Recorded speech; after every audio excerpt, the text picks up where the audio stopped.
이번 고3 모의고사 이과 수학에서는 당연히 이제 30번과 21번이 가장 어려운 문제로 이제 생각이 되고요. 근데 출제 주제 자체는 미분 가능성이라고 하는 굉장히 이제 익숙한 주제로 출제가 됐습니다.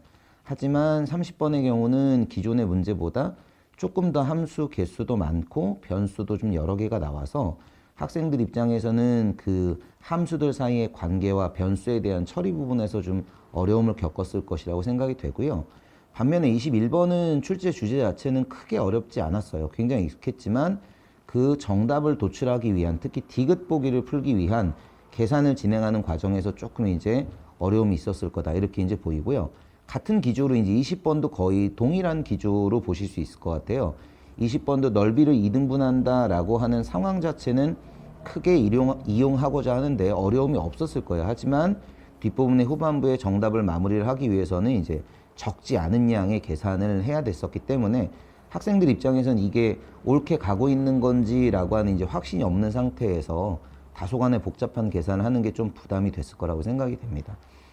어쨌든 앞으로 이제 대비를 해간다라고 하는 입장에서 보면 출제 주제는 크게 달라지지 않았기 때문에 평가원 기출문제나 교육청 기출문제, 이미 이제 나와 있는 문제들을 통해서 많은 연습을 하시면 될 것 같고, 다만 이제 다소간에 복잡해지는 계산을 수반하는 문제들의 경우에는 학생들이 조금 이제 그냥 패스하거나 이런 경우가 많은데, 정답이 나올 때까지 꼼꼼하게 계산을 다 해보는 그런 습관을 들이는 것이 앞으로의 모의고사에 도움이 될 것이라고 생각이 됩니다.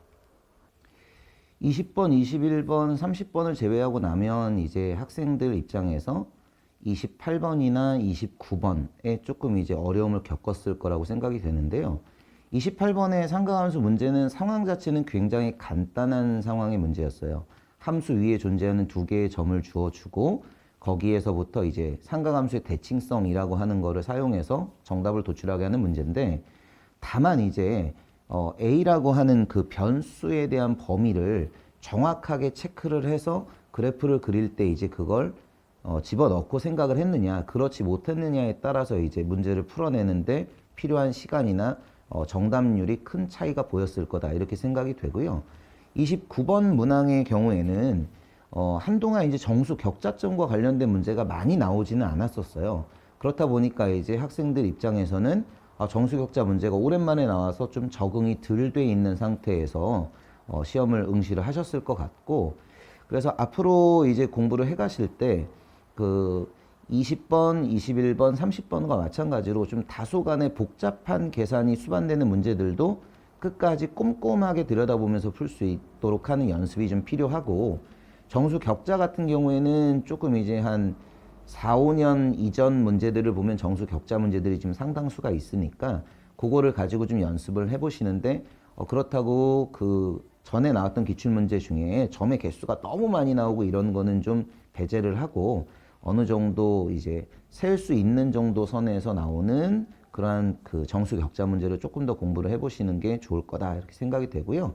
그 다음에 크게 뭐 이렇게 많이 어려웠던 문제라고 볼 수는 없지만 27번에 있는 경우의 수 문제도 학생 입장에서는 조금은 좀 불편했을 것 같아요.